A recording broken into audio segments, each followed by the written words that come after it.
नमस्कार दोस्तों, एक बार फिर स्वागत है आपका हमारे YouTube चैनल के अंदर। मैं शाहरुख आपका दोस्त आज लेकर आया एक नया टॉपिक, जिसके अंदर आज हम आपके साथ बात करेंगे दो वैलिडेशन की।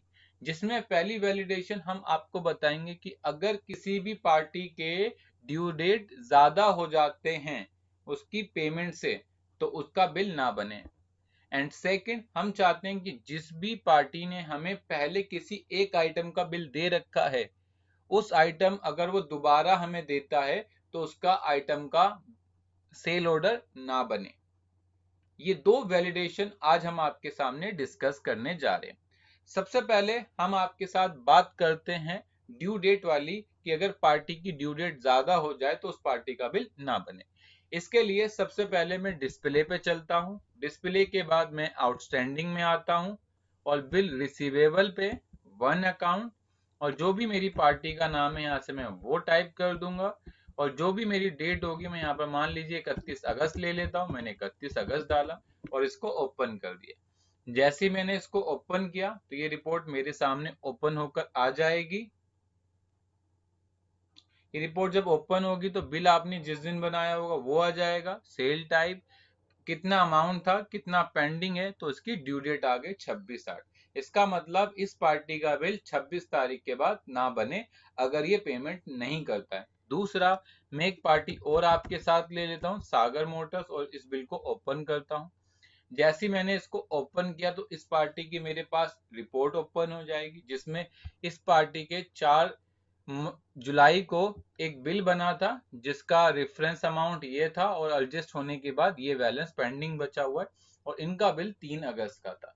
अगर मैं अभी इनका बिल बनाऊं और आज 6 तारीख ले लूं, 6 अगस्त, और जो भी पार्टी का नाम टाइप करूं, तो बीजी मुझे इस तरह का कोई ऑप्शन नहीं देगा और ये बिल ऑटोमेटिक आगे चला जाएगा। हम पार्टी की क्रेडिट लिमिट तो डाल सकते हैं कि इतने अमाउंट के ऊपर बिल ना बने, लेकिन हम चाहते हैं कि अगर पार्टी टाइम से पेमेंट नहीं देती है तो उसका बिल ही ना बने, और अगर बिल बने तो सुपर यूजर बिल बना सके, बाकी जो हमारे सब यूजर हैं या जो हमारे अंडर जॉब करते हैं उनका बिल ना बना सके। इसके लिए हमें बात करनी पड़ेगी वैलिडेशन की। मैंने वैलिडेशन ऑलरेडी बना रखी है, आपको स्टोर करके दिखाता हूँ। मैं यूटिलिटीज में गया, कस्टमाइजेशन के अंदर आया, कस्टम वैलिडेशन के अंदर आया, और यहां से मैं सिंपली रीस्टोर पे जाऊंगा। मैंने ऑलरेडी वैलिडेशन बना रखी है, तो मैं इस फोल्डर वाले आइकन पर क्लिक करूंगा। जो भी मेरी वैलिडेशन का नाम था मैंने इस पर क्लिक कर दिया और ओके कर दिया। ये मेरी वैलिडेशन आ गई। अब मैं बिल बनाऊंगा। मैं ट्रांजेक्शन में गया, ऐड पर आया, ऐड के बाद मैंने तारीख डाली, जो भी मेरी डेट थी वो टाइप किया, और उसके बाद सिंपली पार्टी का नाम टाइप किया। जैसे ही मैंने पार्टी का नाम टाइप किया, यहाँ पर मुझे इसने मैसेज दे दिया, invalid data custom validation, this party balance is pending.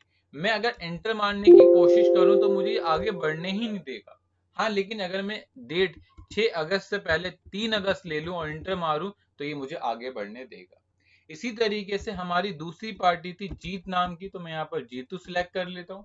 जैसे ही मैंने एंटर मारा तो इसने मुझे आगे बढ़ने दिया, क्योंकि इनकी डेट क्या थी, 26 अगस्त थी, और अगर मैं इसकी डेट 27 अगस्त ले लूं और एंटर मार के आगे बढ़ने की कोशिश करूं तो ये मुझे आगे बढ़ने नहीं देगा। तो हमने अब पार्टी के ड्यू डेट्स पर अपनी लिमिट को फिक्स कर दिया कि अगर पार्टी की ड्यू डेट से ज्यादा हो जाएगा और उसकी पेमेंट नहीं आएगी तो अब बीजी बिल बनाने नहीं देगा। तो आप पार्टी ड्यू डेट वैलिडेशन के थ्रू आप ये रिस्ट्रिक्ट कर सकते हैं कि पार्टी की अगर पेमेंट टाइम से नहीं आएगी तो उसका बिल नहीं बनेगा। इसके बाद दूसरी हमारी जो वैलिडेशन आती है वो आती है सेल ऑर्डर की। मान लीजिए मैं डिस्प्ले पे जाता हूं, ऑर्डर प्रोसेसिंग पे जाता हूं, पेंडिंग ऑर्डर पे जाता हूं, सेल ऑर्डर पार्टी वाइज पे जाता हूं, वन पार्टी लेता हूं, आइटम लेता हूं। मैंने यहाँ पर सागर मोटर ले लिया और इसे इंटर मार के ओपन करता हूं। जैसे ही मैंने ओपन किया तो यहाँ पर देखिए जो भी मेरी आइटम पेंडिंग होंगी वो सारी आ जाएंगी।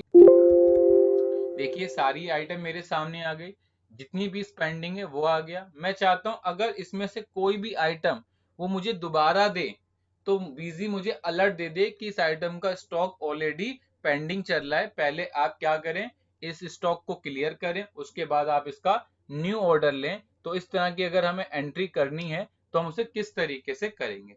तो हम इसी आइटम की बात करेंगे 0307 की। इसके लिए हम स्कैप बटन दबा के बाहर आते हैं, हम ट्रांजेक्शन पे गए, सेल ऑर्डर पे आए, हमने यहाँ से पार्टी का नाम टाइप किया, इंटर। और अब मैं अगेन उस आइटम का नाम टाइप करता हूँ जो आइटम का हमारा स्टॉक ऑलरेडी पेंडिंग चल रहा है, 0703DKA टाइप किया मैंने यहाँ पर 0288 ON। अब मैं जैसे ही इंटर मारूंगा बीजी मुझे किसी भी तरह का कोई अलर्ट नहीं देगा और ये आगे बढ़ जाएगा। बट मेरी रिक्वायरमेंट थी कि मुझे पता चल जाए कि कोई भी आइटम अगर एक बार से ज्यादा उसका ऑर्डर आ रहा है और वो अभी पेंडिंग है तो मुझे वो अलर्ट रहे और मुझे पता रहे। इसके लिए मैं क्या करूंगा, स्कैप बटन दबाऊंगा, बाहर आ जाऊंगा। इसके लिए मैं कहां पर जाऊंगा, administration, customization, custom validation, restore, और इस फोल्डर वाले आइकन पर क्लिक करूंगा और जो भी मेरे पास वैलिडेशन होगी वो डाल दूंगा। हमारा डुप्लीकेट ऑर्डर स्टॉप, मैं इस पर क्लिक करूंगा और सिंपली इसको ओके कर दूंगा, मेरा ओके हो जाएगा। जैसे ही मेरा ओके होगा मैं सेल ऑर्डर पे आया, यहाँ पार्टी का नाम सिलेक्ट किया, इंटर मार के आगे आया, यहाँ मैं अपनी वो आइटम टाइप करूंगा 0703DAK 028809। और जैसे ही मैं इंटर मारूंगा ये आइटम मेरे आगे बढ़ जाएगी, इंटर।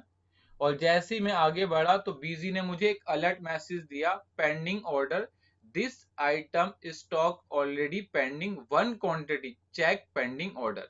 मैं इसको नो करूंगा तो ये मुझे आगे ही नहीं बढ़ने देगा। मैं कितना भी आगे बढ़ने की कोशिश करूं तो ये मुझे आगे बढ़ने नहीं देगा। या तो आपको से यस करना पड़ेगा तभी आगे बढ़ पाओगे, अदरवाइज जब तक आप नो करोगे आगे नहीं बढ़ने देगा। तो इस तरीके से मैंने एक वैलिडेशन के थ्रू ये बता दिया कि आप किस तरीके से सेल ऑर्डर पे भी स्टॉप लगा सकते हो अगर एक आइटम का ऑर्डर अभी पेंडिंग चल रहा है। अभी मुझे इसको आगे करना है तो मैं सिंपली आगे कर सकता हूँ। इसके साथ साथ मैं इस क्लाइंट की एक और रिक्वायरमेंट आपके साथ डिस्कस कर सकता हूँ। ये क्लाइंट ने बिल बनाया, बिल बनाते वक्त ये चाहते हैं कि जिस भी आइटम को इन्होंने ले रखा है अपने बिल के अंदर, अगर वो आइटम एक या उससे ज्यादा फ्लोर पे पड़ी है, जिसे आप मटेरियल सेंटर बोलते हो, तो वो प्रिंट के अंदर आ जाए। लेकिन इसके लिए हमने क्या किया, पहले मैं आपको प्रिंट दिखाता हूँ, ओल्ड पी सेल ऑर्डर, और यहां से एक पैकिंग टीके टीके नाम से एक फॉर्मेट बना रखा है। उसके लिए मैं प्रीव्यू में जाऊंगा और सिंपली आपको प्रीव्यू करके दिखाऊंगा। ये मैंने प्रीव्यू करके आपको दिखा दिया, ये मेरे सामने ओपन हो जाएगा। देखिए ये ओपन हो गया। इसमें 2 वेयर हाउस बने हुए हैं, जिसमें सबसे पहला वेयर हाउस का नाम है स्टॉक, जिसे आप मेन स्टोर बोलते हो, दूसरा वेयर हाउस है वेयर हाउस 2 के नाम से। अगर कोई भी माल, मतलब ये आइटम अगर दोनों जगह पड़ी होती तो ये मुझे बता देता कि वेयर हाउस में 2 में कितना है और मेन स्टॉक पे कितना है। इसके लिए हमने जो बात करी है क्लाइंट की, वैलिडेशन ना बनाकर एसक्यूएल क्वेरी बनाई है। देखिए वैलिडेशन का काम होता है चीजों को रिस्ट्रिक्ट और स्टॉप करवाना, और एसक्यूएल क्वेरी का मतलब होता है जो डाटा आपके पास अवेलेबल नहीं है उस डाटा को लाना। तो इसके लिए हमने अपने क्लाइंट की जो रिक्वायरमेंट फुलफिल करी है वो एसक्यूएल क्वेरी के थ्रू करी है। तो आप इस तरीके से आप अपने वीजी को पूरी तरीके से हमारे साथ कस्टमाइज करा सकते हैं। तो ये आज का सेशन था, जिस सेशन में हमने आपको बताया कि आप वैलिडेशन और एसक्यूएल क्वेरी के थ्रू किस तरीके से अपने काम को इजी कर सकते हैं। तो बस आज के लिए इतना ही। Thank you for watching video.